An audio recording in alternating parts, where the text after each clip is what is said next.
Hello everybody, welcome to my channel. Today I will be showing you guys how to make some East African tea using Lipton or any type of tea that you have, but I really want to share with you guys this grass from Tanzania, and also I think it's also found in Kenya.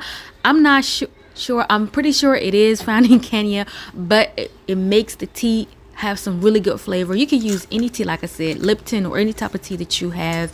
Bring the water to boil, then add the grass. I'm gonna show you guys how the grass looks like. It smells good. It makes the tea has some really good flavor. All you gotta add is some sugar and you're good to go.